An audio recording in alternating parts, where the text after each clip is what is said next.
You know the drill by now, but welcome to Podlr, where we read collections of posts from our Tumblr. Enjoy the mess! Pink Fairy Creme Brulee fail plus successful pudding. We made creme brulee again, and this time made it pink. Then we wanted to add a touch of fairy dust. We had some purple sugar sprinkles lying around, so we mixed it with the brown sugar to make the top coating. That was a bit of a mistake, though. The brown drowns out the purple. We wanted purple sugar, but the deeper flavor of the brown sugar. Can't have your fairy creme brulee and eat it, too. When we ate the leftovers, we decided to just do purple sugar and no broil. Still was tasty and looked cute, though we definitely prefer the broil. If red 40's so bad for you, why so pretty? Lucia outfit headcanon. ZZZ. As we see early in this chapter, Lucia loves shopping. In the 2.3 livestream, it was stated that Lucia's outfit doesn't seem to be from around here. Obviously, this line refers to her original design. I think a cool way to still kind of have that line make sense is that early on in her trip, Lucia bought a top from Wayfay Peninsula, the same place Yishuan is from, of course, which makes sense that they look similar. Now, you may be saying, that makes no sense. Lucia's outfit is a one piece. Well, to that I say, Lucia is totally the type to cut up her own clothes and DIY it into new clothes. I hope this headcanon helps your annoyance at this design change as much as it helped ours. One last thing, my favorite part about her redesign though is the key necklaces. That is a real thing in witchcraft. Ether has been shown to have a direct link to witchcraft and spiritual practices in ZZZ. Lucia is both a sorcerer character and deeply in tune with nature, parentheses ether and ethereals, so we just think it's a cool detail and adore when real witchcraft still gets put in media. 'Tis the season and happy hunting. Mission Impossible Dead Reckoning, Production Safety in Action. An essay from school, of course. Enjoy. Actually, it's really sad. It's not a fun read. Trigger warning for death and injury. The Mission Impossible series is known for its death-defying stunts. Even more notably, these film stunts are well known as the star actor Tom Cruise insists on doing all of his own stunts, even at the age of 61. Mission Impossible Dead Reckoning is the first half of the series' final adventure. After a whopping 30 years, Tom Cruise is still doing all of his own stunts that just get crazier and crazier. There are many basic procedures films need to go through to remain a safe workplace. This is not exclusive to Mission Impossible or even high-action-packed stunt thrillers. The common weapon of choice in films is guns. There is a person in charge of all weapons on set. They are known as the armorer. The armorer is in charge of making sure all of the weapons are fake or, in the case of guns, not loaded or loaded with blanks and not real bullets. A famous case involving blanks being swapped for real bullets was on the set of Rust. While filming a scene, actor Alec Baldwin fired his gun that was supposed to only be armed with blanks. A bullet shot from the gun and killed the film's director of photography, Helena Hutchins. This would not have happened had the armorer done their job properly and followed basic set protocol. Many films require fight scenes, those action-packed fights that feel almost like a dance. They are shot that way for a reason, and even choreographed just like a dance. Hollywood would be filled with some pretty ugly faces if actors went around punching each other all day, not to mention all the hospital bills. Instead, fight scene choreographers are brought in to perfectly map the movements of a fight. This is done for two main reasons, so that the actors are not really hitting each other and stay close distances away from one another, and so the movements are shot in a way that tricks the camera and viewer into thinking the shots really landed. Everyone remains safe, and the fights feel fluid and fleshed out. Truly a win-win. Getting back to Mission Impossible Dead Reckoning and their specific stunts, this movie was one of the craziest in the series in terms of stunts. At the 57-minute mark in the movie, a car chases scene starts with actor Tom Cruise and actress Hayley Atwell are handcuffed together while also driving a car. This is not a scene that comes together overnight. The two actors spent over 5 months learning to cooperate with one another to drive handcuffed. Briefly in this same scene, and also later in the movie, Tom Cruise rides a motorcycle. Motorcycles are one of the most dangerous stunts in film history. Unlike a car, they do not have the proper padding to keep the driver safe when hit. The rider's body takes the hit instead of the car. On the set of Deadpool 2, stuntwoman Joy Harris was flung from the motorcycle and crashed through the window of a nearby building, leaving her fatally injured. At the 1 hour 54-minute mark in the movie, there is a scene where the characters are fighting on top of a moving train. Trains are not just dangerous for the actors and stuntmen of the film, but also the crew. On the set of Midnight Rider, the camera assistant Sarah Jones was killed.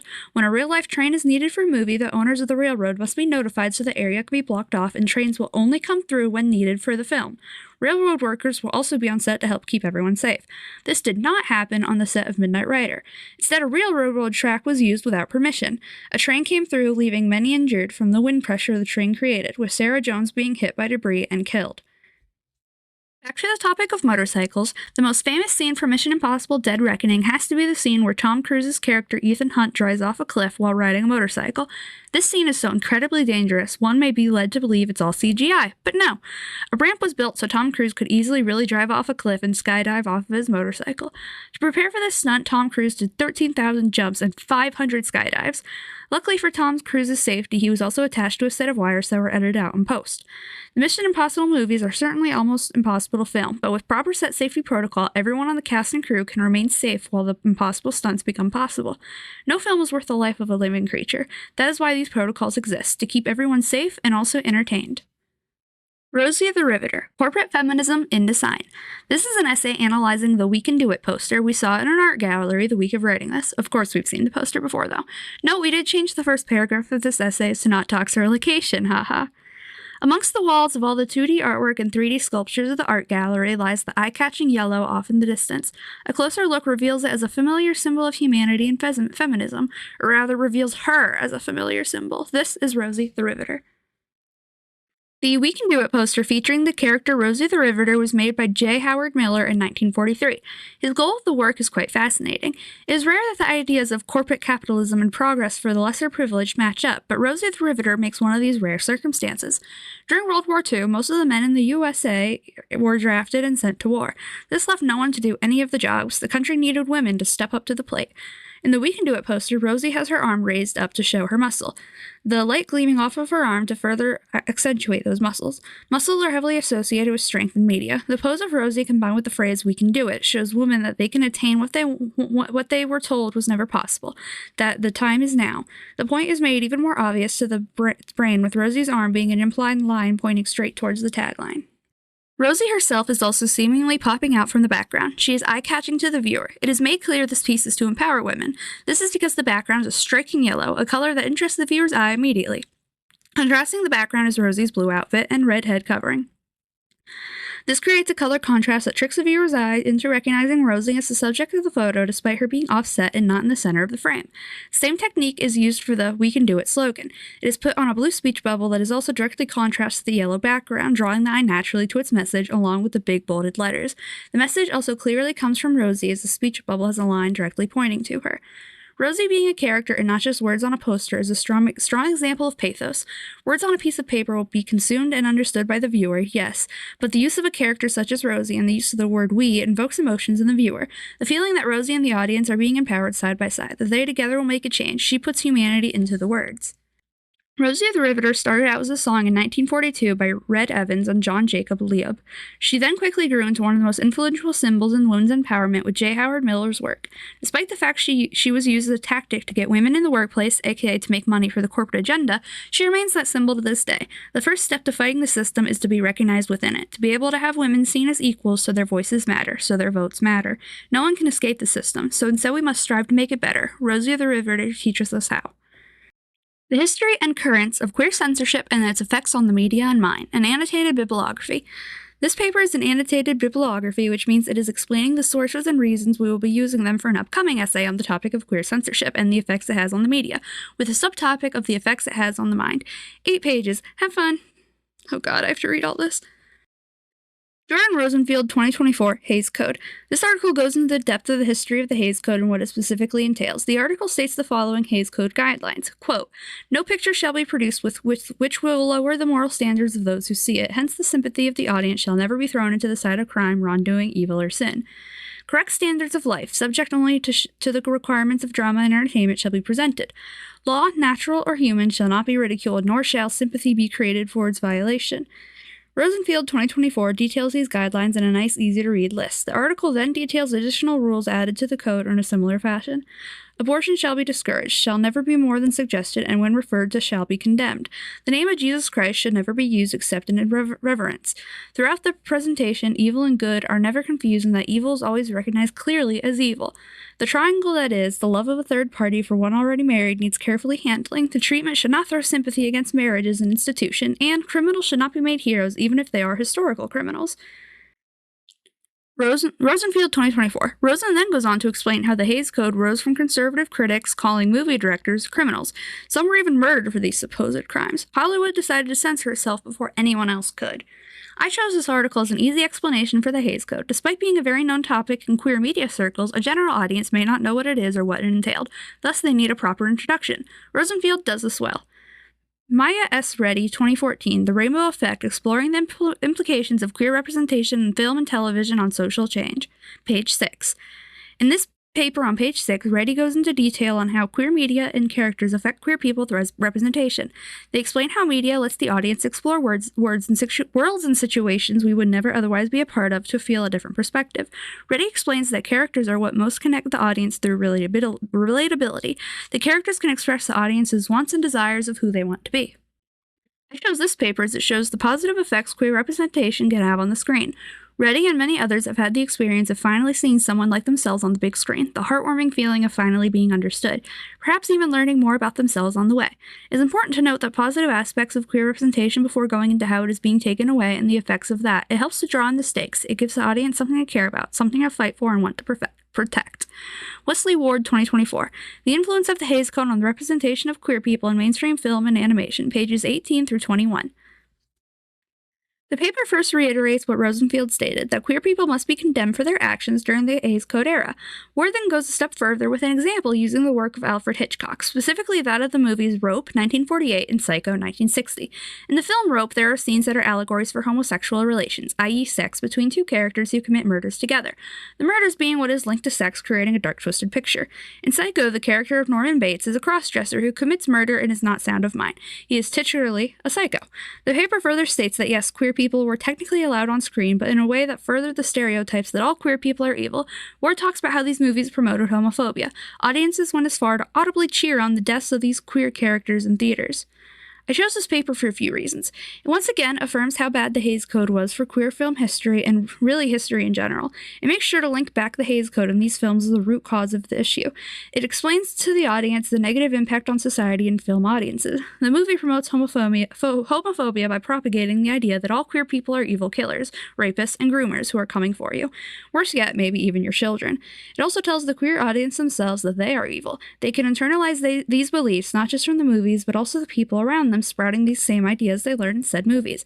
It can lead to one thinking these punishments for queers on screen really are justified. In a worst case scenario, one might even take their own life, as that is what the movie taught them to do, to repent for their queer indulged sins. Ann Getz Eldhock, 2025. A vote for homophobia? Variation in homophobic beliefs among Trump voters by political affiliation and beliefs. Eldhock 2025 begins by explaining the history and connection between homophobia and conservative right-wing beliefs. Eldhock links this to conservative right-wing ideal of the traditional nuclear family, something queer people do not fit into. In the next section, Eldhock states one theory of homophobia's existence is that it comes from the irrational fear that all queer people are the same as groomers and child molesters. The rise of AIDS then further sparked more hatred and fear, with evangelicals even claiming that, as Eldhock 2025 quotes, AIDS is a lethal judgment of God on America for endorsing this vulgar, perverted, and reprobate lifestyle. National Research Council 1993, Travis 2022, 18. Eldhock also goes on to state the extreme issues going on in the country amongst bills being passed, with Governor Ron DeSantis' press secretary statement defending the Don't Say Gay bill. Quote, if you're against the anti-grooming bill, you are probably a groomer. Harding, Joe F.L., Parental Rights and Education, 2022, Pushaw, 2022. Lastly, the article also states how those who use Fox News as their main source are less diverse in their news sources. I chose this article as it links previous ideas from the Hays Code and history and political issues current in both past and today. The demonization of queers as villains and criminals has politically existed alongside film. This was especially popular in evangelical circles. The AIDS crisis of the 1980s further sparked this hysteria, with some claiming it is the might of God coming to punish the queers for their sins. Moving to present day, the paper makes it clear that these are not purely issues of the past. Current political leaders, such as Ron DeSantis, are still spreading the idea that all queer people are groomers. I also chose this article that leads into the next paper linked here. Eldhock mentions how conservatives who watch Fox News as their news source have less diverse mediums of receiving their news and tend to stay to the same sources. This second article will show us why that is. Jesse Daniels, 2018, The Algorithmic Rise of the Alt-Right. Daniels explains in this article that white nationalism has gone from something spoken about in secrecy to loudly expressed. Daniels 2018 says, "The rise of the alt-right is both a continuation of a centuries-old dimension of racism in the US and part of an emerging media ecosystem powered by algorithms. These algorithms Daniels speaks of are ones we encounter every day, specifically Google search results. What is the best way to keep a customer on your service? To make them happy.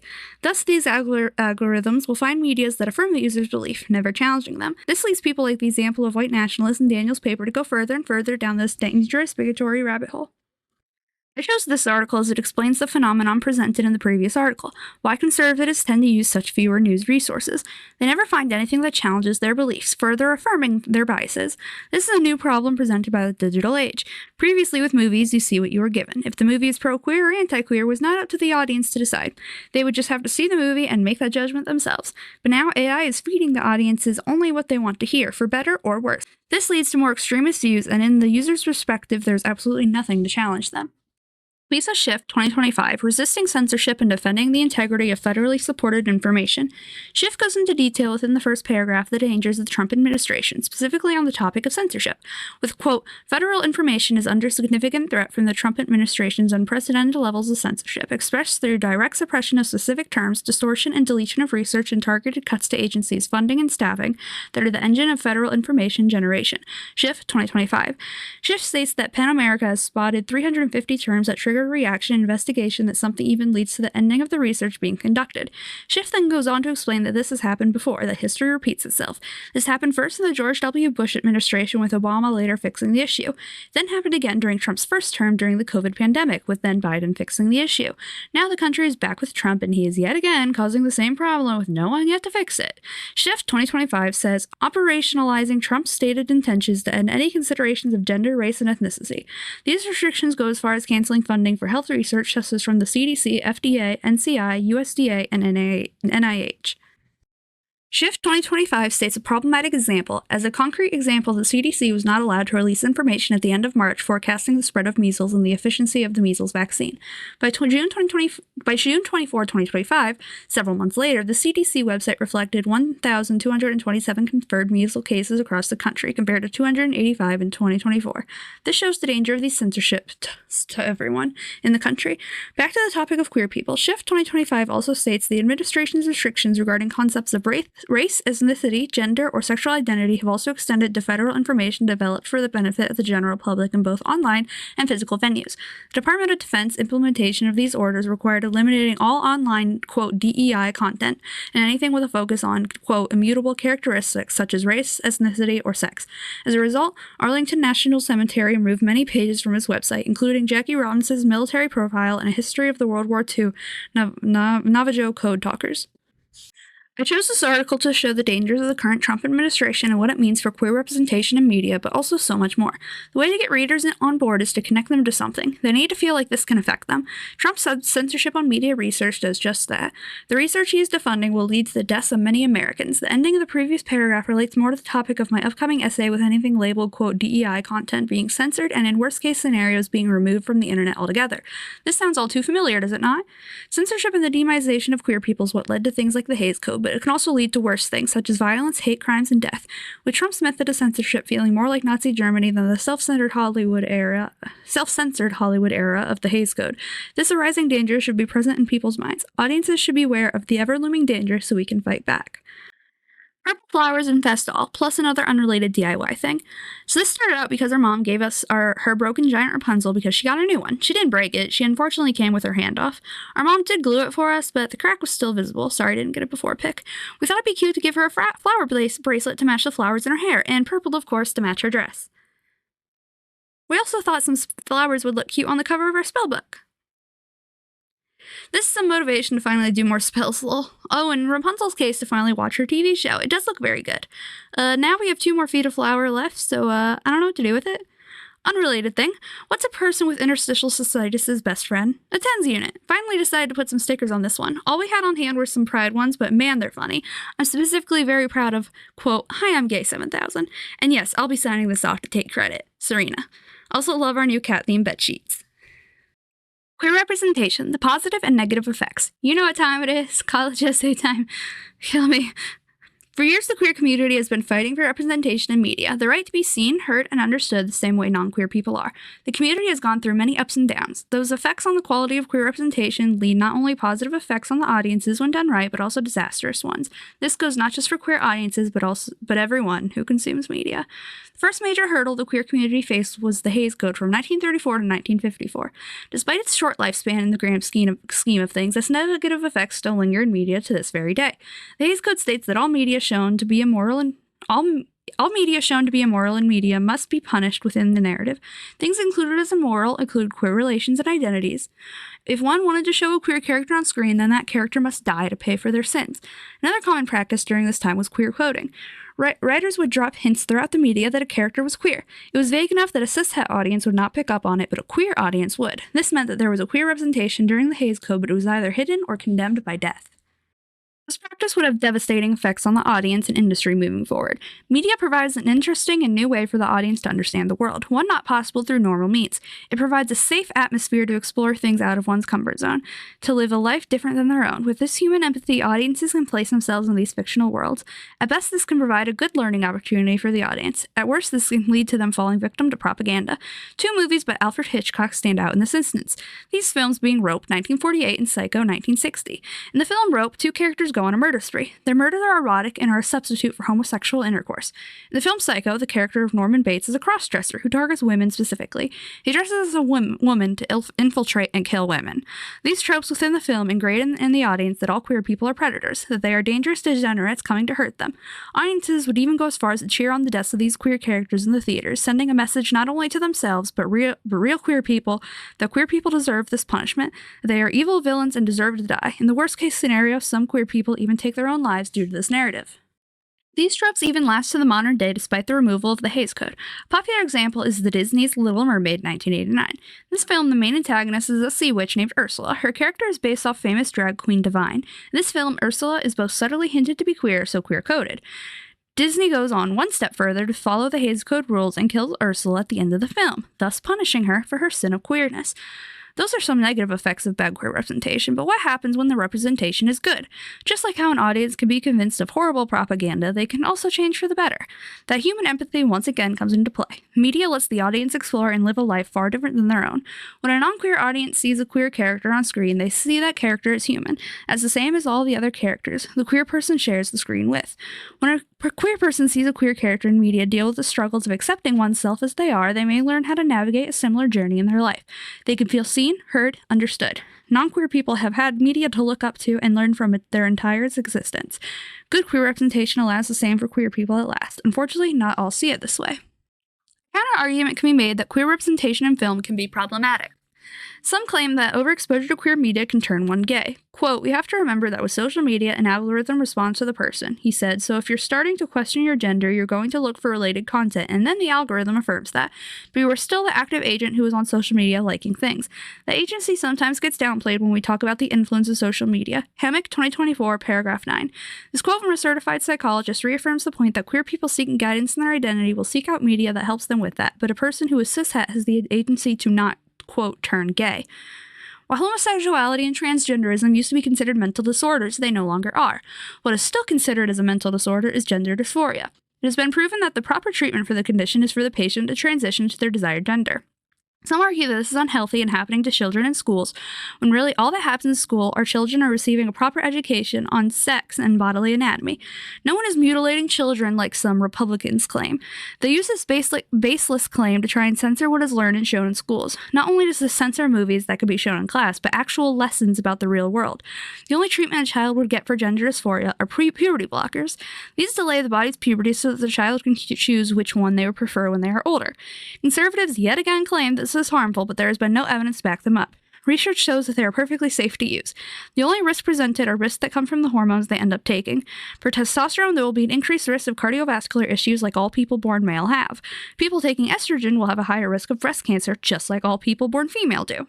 Puberty blockers and hormone replacement therapy are even used as treatment for many hormonal conditions in children and adults alike. These negative effects of queer media go beyond the screen and its witnesses. As stated above, these fake morals and ideals seep their way into the political climate as well. Ellen Hawk 2025 paragraph 1 states that the right wing and homophobia have always gone hand in hand. This is because of the right wing's focus on the traditional nuclear family, a man, a woman, and 1 to 2 children. This rigid familiar structure leaves no room for queer couple. Ellen Hawk 2025 paragraph 2 then goes on to state the idea many right-wing people have, that all queer people are groomers and criminals, and that is what fuels the fire of homophobia. Recall earlier in this essay the mentions of the Hays Code and its effects on audiences. How it told audiences that all queer people are murderers, groomers, rapists, that they are monsters. The media affirms that these right-wing beliefs makes its way to the political climate. Politicians are human too, and fall victim to the same traps as the media. Equally, if not more important, the voters are also human and can fall victim to the same mistake.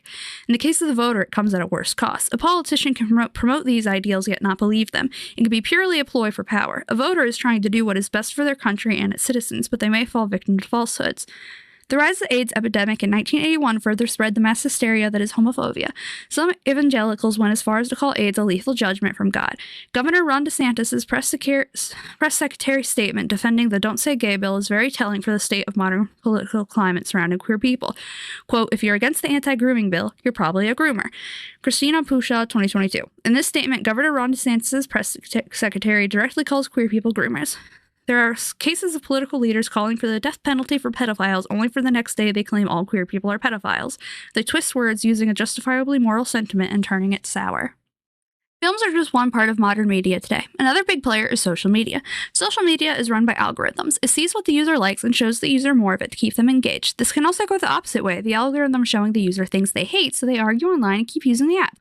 This formula can have an average right-winger go further and further down the pipeline to extremism with the algorithm affirming their views more and more. The invention of generative AI further worsened this problem. ChatGPT 4.0 had an issue where the AI chatbot would affirm the user so much to even leading to cases of delusion. This issue has been mostly patched with the release of ChatGPT 5.0, but if the user has a subscription to the service, they are able to revert back to the 4.0 model. Why wouldn't the user want their best friend back? The one that's always agreed with them and never fought back, never had a difference of opinion, the perfect friend, the perfect teacher, their perfect being. Lisa Schiff, 2025, paragraph 1 explains the dangers of the current Trump administration with, quote, "Federal information is under significant threat from the Trump administration's unprecedented levels of censorship, expressed the direct suppression of specific terms, distortion and deletion of research, and targeted cuts to agencies, funding, and staffing that are the engine of federal information generation." Schiff states that PEN America has spotted 350 terms that trigger a reaction investigation that some even leads to the ending of the research being conducted. Schiff then goes on to explain this has happened before, that history repeats itself. This happened first in the George W. Bush administration, with Obama later fixing the issue. It then happened again during Trump's first term. During the COVID pandemic, with then Biden fixing the issue. Now the country is back with Trump, and he is yet again causing the same problem with no one yet to fix it. Schiff 2025, paragraph 8 also states the administration's restrictions regarding concepts of race, ethnicity, gender, or sexual identity have also extended to federal information developed for the benefit of the general public in both online and physical venues. The Department of Defense implementation of these orders require eliminating all online, quote, DEI content and anything with a focus on immutable characteristics such as race, ethnicity, and sex. As a result, Arlington National Cemetery removed many pages from its website, including Jackie Robinson's military profile and a history of the World War II Navajo code talkers.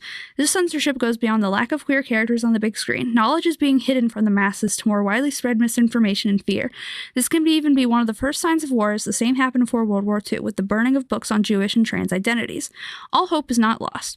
There are ways to fight back, to still see positive queer representation in media, to still have the right to be yourself, to have the freedom of speech. Voting matters, speaking out matters. Never back down, never shut up. Speak your mind, use the internet, protest on the streets outside of government buildings, anything to have your voice heard. Silence plays right into the censorship trap. Thus, it is the enemy. Yes, some of this is copy-pasted from the previous essay, but that was allowed and was pretty well written anyway, but most of it is original. Also, shout out to Word for randomly closing and deleting half my work. Really appreciate that.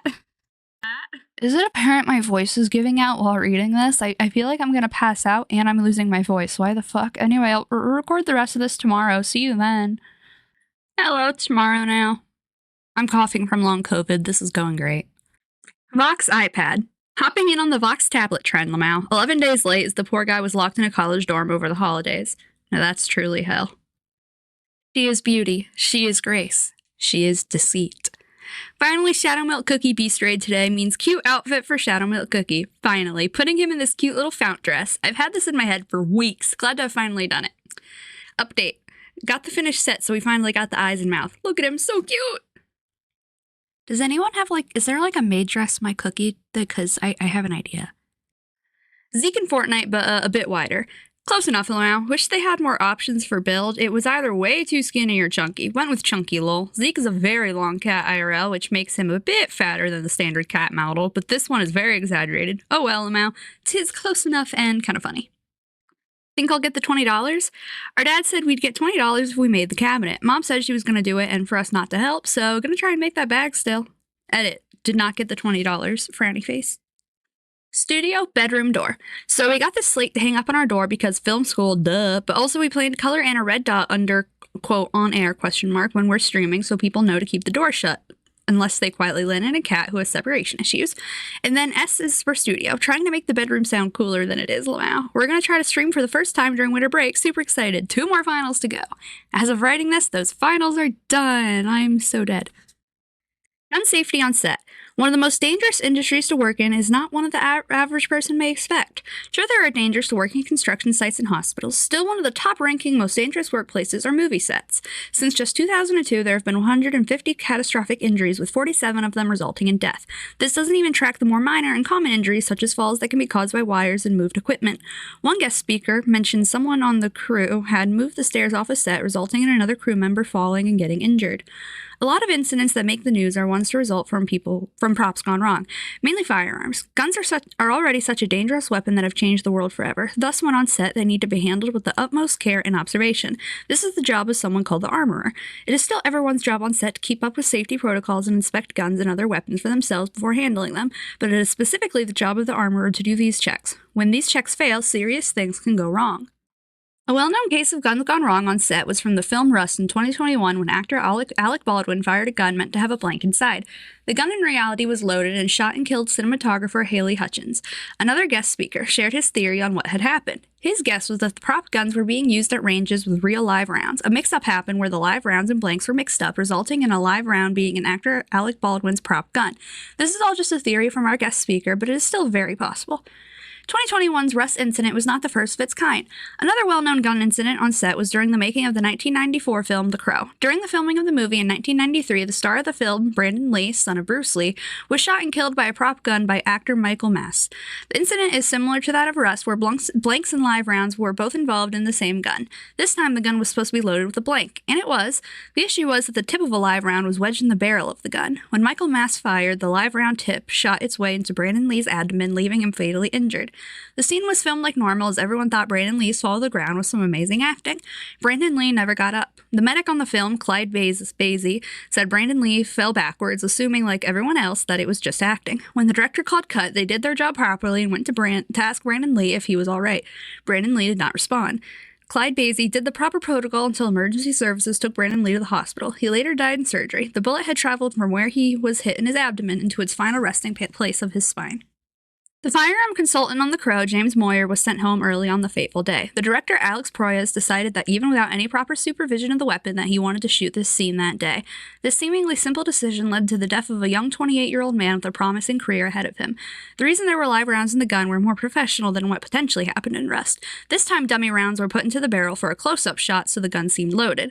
The bullets were improperly taken out, the gun stored away, and never properly checked. The blanks were put in over the live round's tip, sealing Brandon Lee's fate. Somehow, the district attorney, Jerry Spivey, did not feel the need to file charges against the production for negligence. Brandon Lee's mother, Linda Lee Cadwell, filed a negligence lawsuit, but to her dismay, it was left unsettled. Even though the people responsible for Brandon Lee's death never reaped what they sowed and deserved, 1994 was, quote, the safest year in film industry for firearms, period, says Charlie Coleman, an armorer with a decade's experience. Safety Bulletin Number 1 was made as an industry-wide outline for firearm safety. This was meant to keep everyone on set safe, not just the stars, but the extras and crew. Everyone on set. No one wanted another incident like Brandon Lee's to happen again. Unfortunately, we all know that is not the case. Incidents could have been avoided if proper set protocol for firearms was followed. Even before Safety Bulletin Number 1, sets were required to have an armorer check and handle all weapons on set, real or fake. It is their job to inspect the weapons and make sure they are safe for everyone on set, actor or behind the screen. In both cases, the armorer was sent home early and production continued where it should not have. 2 deaths caused by greed of the industry. Corners were cut, but ending up costing something way more than money: human lives. Movies are not worth human lives. Sure, we all love to see those cool stunts that get our hearts pumping, but proper set safety protocol and precautions should always be followed. With capitalism's ever-growing greed and need to make money, productions are rushed, corners are cut, certain precautions and steps skipped. This could lead to something as simple as bad CGI, as many Marvel movies have been having lately due to crunch time on visual effects artists. It could also lead to something as dangerous as death as well. Both should be avoided, though, as health and life are both not worth a movie. If productions had more time to stew, more time to be made, not only would these films' quality increase, but it would make a safer environment for all working on the set and in pre- and post-production.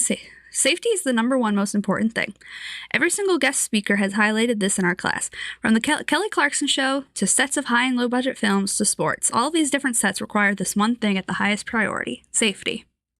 Whether you want to be a screenwriter, director, actor, Steadicam operator, a technical director, an editor, or maybe even just a viewer, set safety should be advocated for. Support protests and strikes when they happen. Be supportive. Help fight for safety to be an industry standard, not just in film, but in the world. The world should be a safe place to live and explore one's passions. Do not let greed get in the way of something that should be a wonderful, life-fulfilling experience. Semester's reflection. I wasn't originally going to post our reflection paper assignment, but thought it was interesting and has some points I'd like to share. It took a long time to be able to be this confident with ourselves. We spent our entire life hating ourselves so dearly. Only in the past few years have we escaped that trap. Now we are very proud of who we are, and we don't like to be quiet about it. Though now I suppose we may have a problem of not being able to tell what is narcissism from BPD and what is true self-love. That line can be thin, unfortunately. Still, we are proud of our work all the same. Also, changed some stuff not to dox our school in the paper. This is my second year of college. While things felt relatively the same, there were some major differences. In my previous writing-based classes, I had done really well. In my Writing 1 class, my professor really liked my work and was happy I was in a writing-involved major. Sure, I had some issues with citations then as well, but she always helped me through it and told me exactly what I did wrong. Yes, I also still had typos. I struggle with those, as even when I proofread, I do not pick them up due to dyslexia. It is something I am working on. Still, I got an A in that class. One other writing-intensive class I took last year was an Introduction to Screenwriting class. This is more where I'm at home. While I love to write essays that analyze my favorite media, something we did a lot of in Writing 1, my true passion is screenwriting. Even before this class, I had written my own scripts. The teacher had little critiques here and there, but nothing major. It's definitely my most confident skill, but there's always more to learn. My third writing-intensive class is where I started to falter. It was Stories of the World. I love the professor. She was a very kind person and political advocate I agreed with. My issue came with struggling to write about topics I was not wholly passionate about, such as the book she chose. The standards of the professor were also higher. Still, I got an A in this class. Then comes my fourth writing-intensive class, this very class, research writing, aka English 2. I had never struggled so much in a class. I came into the school year with a 3.9 cumulative GPA and straight A's to now a D+. I had struggled with citations most. I had looked at the video the professor linked to help me fix them, but I believe mine were identical to the ones in the video and did not see where I went wrong. I will admit one of my papers fell short on word count, and that is entirely my fault. One thing I got told off for a lot was my chosen sources. The professor had said that, quote, using sources document, encyclopedias, and student papers cannot be used in this class. Personally, I do not agree with the notion that certain studies and information is wrong purely because of how it was published. I understand this loses me points, and I'm completely okay with that. Even in my previous classes, I would do similar. For example, in English 1, I had used personal pronouns in my essay analyzing a song about the book 1984 by George Orwell. In this essay, I used the personal pronouns of you, implying the reader lived in the world of 1984.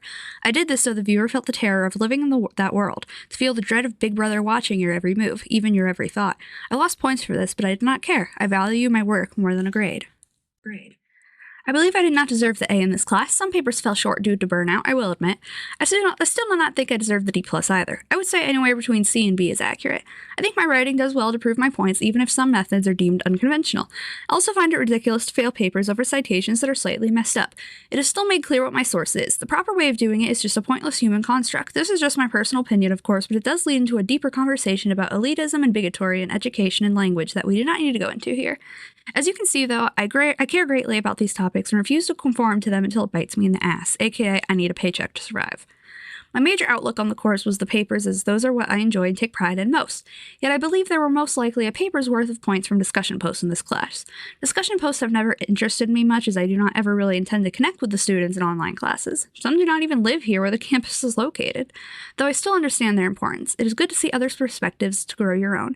It was interesting to read through everyone else's answers and compare and contrast them to my own. Some of the discussion posts I think I did really well in, and my grade on those assignments reflects that. On 6 discussion posts, I scored 7 out of 10 or higher. Unfortunately, there was one discussion post where I got a 6 out of 10, and then another even had a 3 out of 10.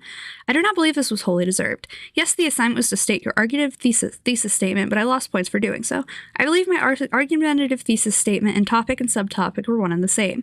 The paper's topic was queer censorship and what effects it has on the mind, on the media, with the subtopic being queer censorship and the effects it has on the mind.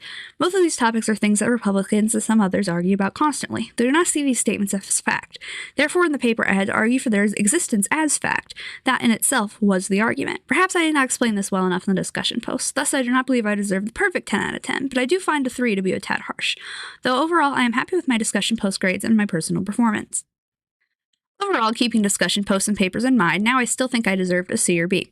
I understand this paper is not to criticize the instructor, yet at the same time we are asked to grade ourselves. Since we see so differently on this one topic, criticism is bound to happen as a side effect. Still, I understand you are the professor and I am not, so if I get a D+, so be it. I'm still very proud of my work and believe it to be B and maybe C worthy at worst. While research writing is certainly out of my comfort zone more than creative writing, I still believe I am not wholly all that bad at essay papers.